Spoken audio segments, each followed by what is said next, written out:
my first video of my new channel, Off the Charts Trading.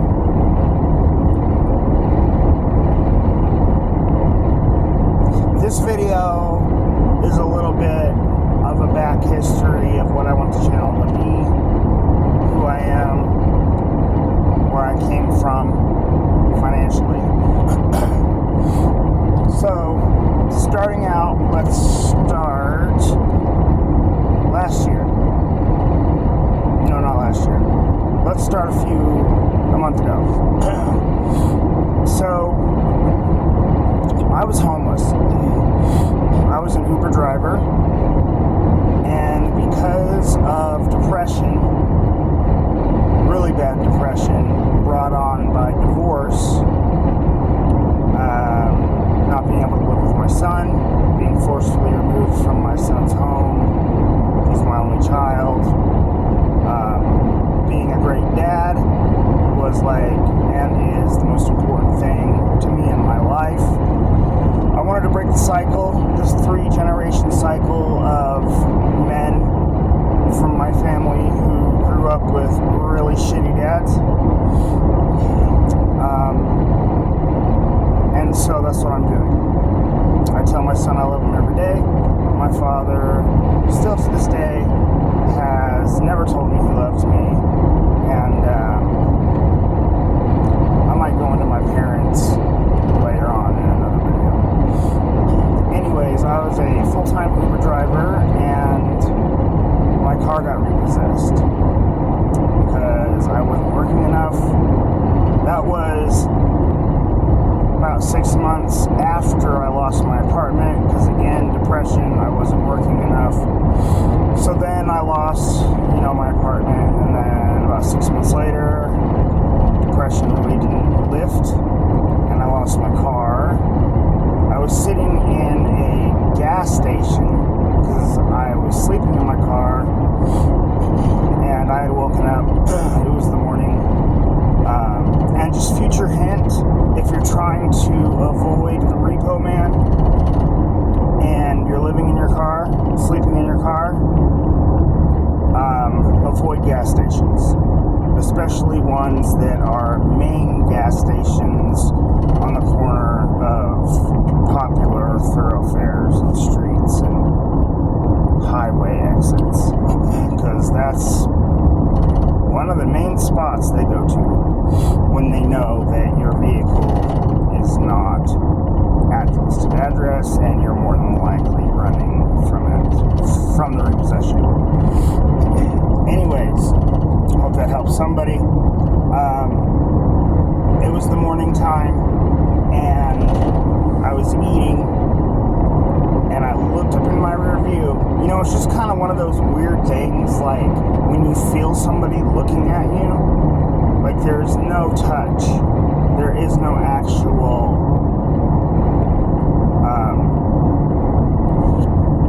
instance where you would call your attention, right? But your attention is called just by feeling it. That's something I've always been interested in. Like, how does that exist? But I looked up in my rearview mirror because I felt something, like somebody was close to me or something. And here I see this damn repo truck going pretty quick for a gas station parking lot. Boom! Ran right into the back of my vehicle and lifted it up from the back, with me in it, of course. And he got out, I got out, he got out. We started yelling. I'm not a violent person. I'm very easy to get along with, but I was at my end. And of course, he probably didn't know, but he soon found out that he was taking my house. Like, that was literally the last thing I had in this world that was keeping me off the street. And we exchanged a few words. Instead of being like conflict resolution, he was Mr. Dickhead and responded, yelling back at me. And I was like, "You're taking my house." And he said, "You should have made your payment then." Yeah, I know, bro. I know. Anyways, we almost got into a fight. I guess he had mace on it. I mean, put his hand on it. I mean, the dude was just like being a dick. I understand I was being a dick. I was kind of like in some trauma shit right there. But he could have definitely tried to calm me down. And, you know, what do they call that?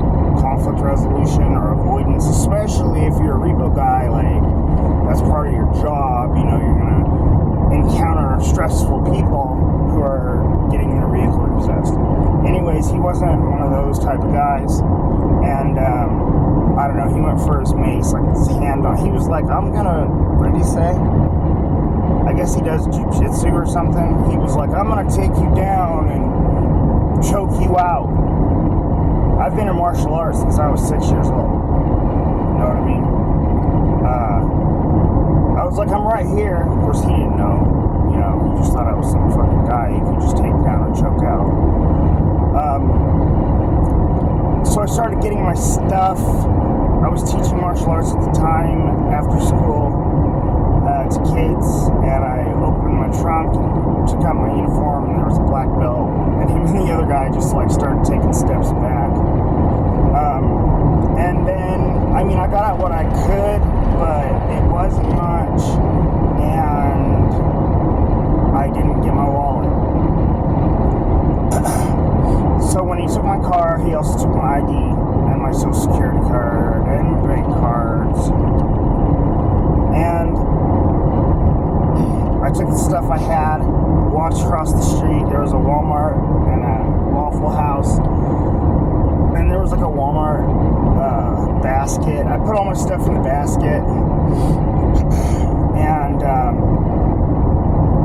just started walking a little bit. Walking around, finding places to charge my phone, and found those. I was talking to myself a lot because I was really agitated. I was like, I'm just going to live out here. F these people. Here's power. I can get power from my phone. I don't need nothing, blah, blah, blah. I was like going through my mind. I was like going through those stages of acceptance, right? Like, I can live out here forever. I don't need nothing, you know, which of course... not how life works. And after I was using some power somewhere to charge my phone, like at a strip center near the Waffle House, this delivery guy, not DoorDash or whatever, but he was actually employed by the business. Like, it was like one of those rent-to-own places, you know, where they load up your TV or whatever, and he's the guy that takes it to your house. Well, he's backed in, and he didn't like me being over by the trash dumpster area that was like enclosed with brick for whatever reason. I don't know. Like, who cares, bro? I was in a kind of a nice area. That's where I used to live, so maybe that's why, you know, they're less tolerant of homeless people. And he was like, are you supposed to be back there? And I was like, why? And he's like, you're not supposed to be there. And I was really upset still, obviously. I was at my breaking point. And I was like, make me move then. And he was like, he stared at me for a second, and then he was like, fine, stay there like a effing bum. And in my mind, I was like, dude, I am a bum now. This is my life now. I'm a homeless person. So I was fine with that, I guess.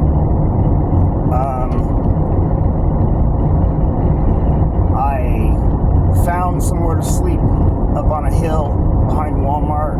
It's like a grassed area. And I was really depressed, bro. After a few hours, and I started to accept what happened. My family's not going to be there for me. They were abusive. They stopped talking to me a while ago after I brought up the abuse.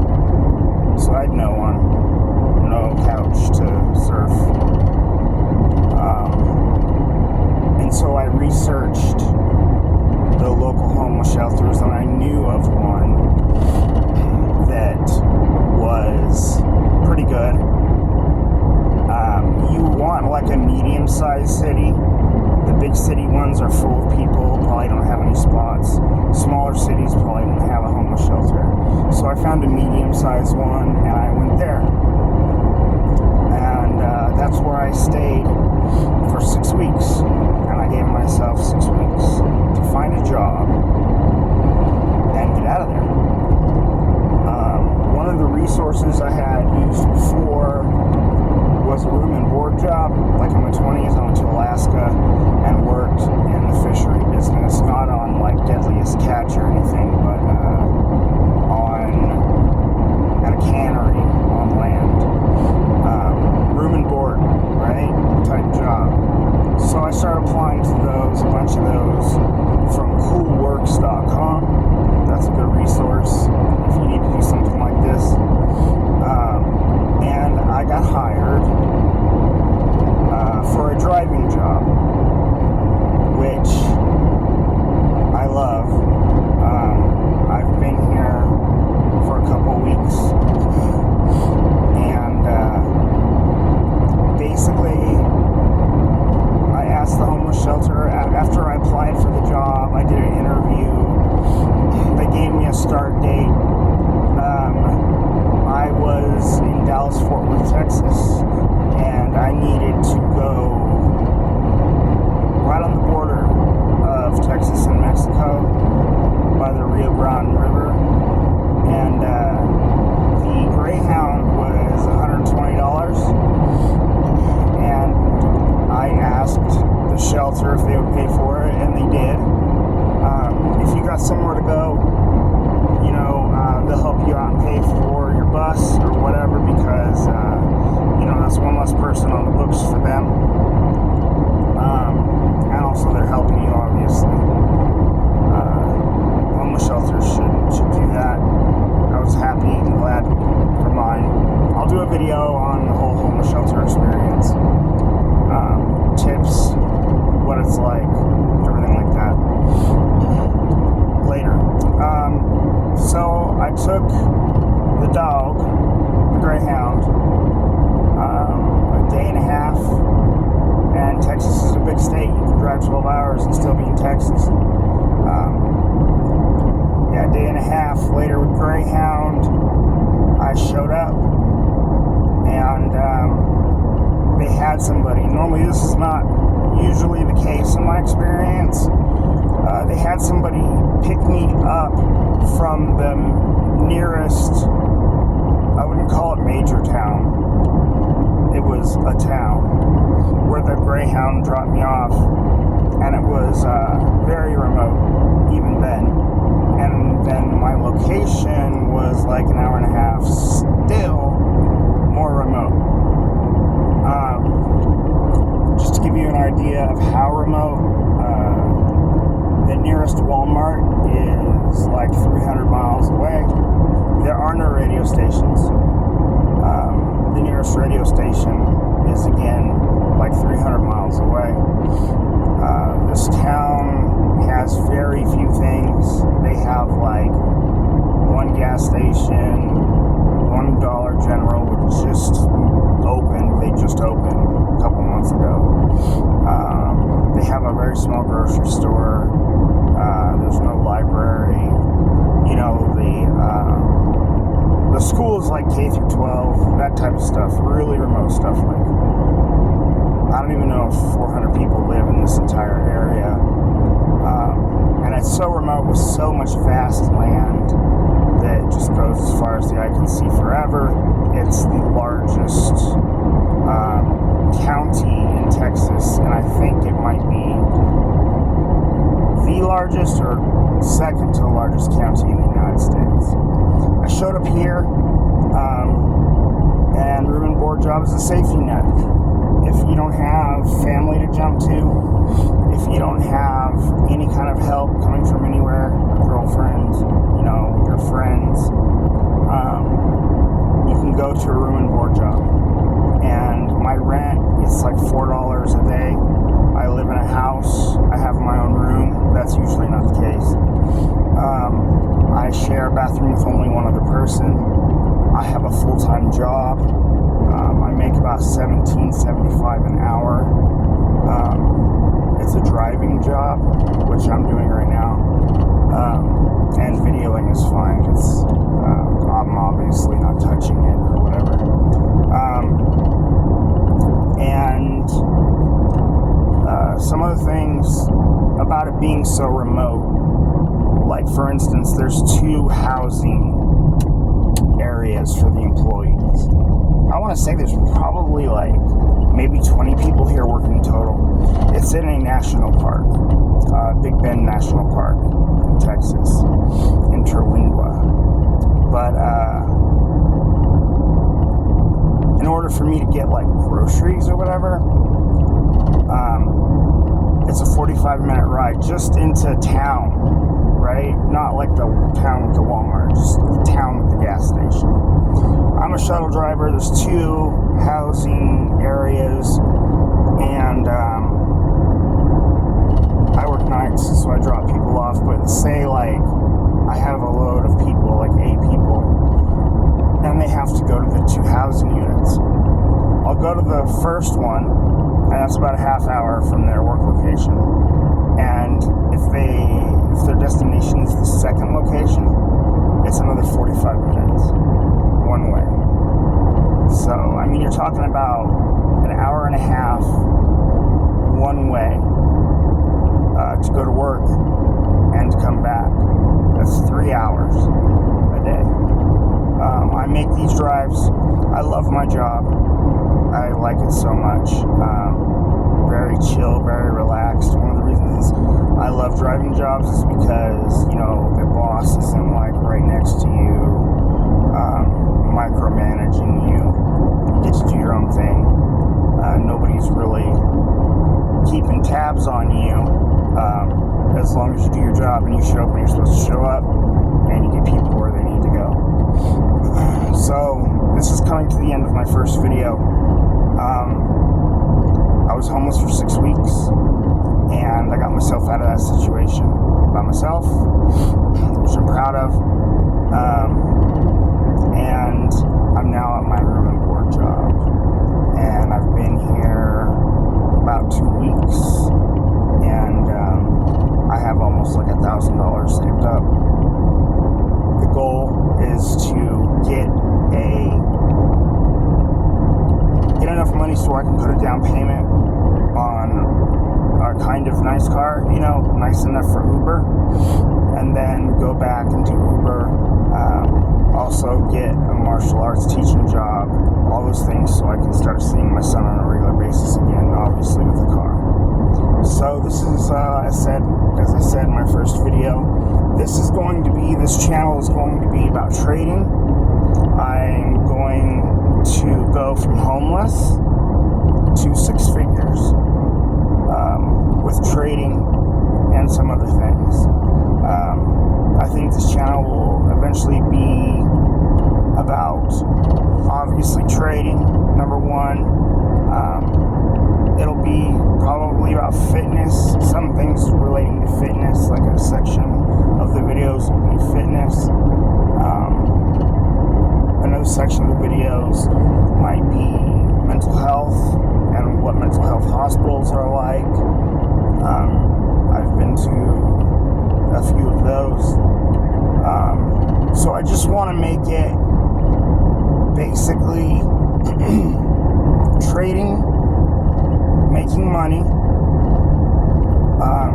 managing your mental health, and managing your physical health. And the goal in this channel for me is to help people in all 3 of those aspects in their lives, and try to get people to transform their lives in all of those using all of those 3 areas.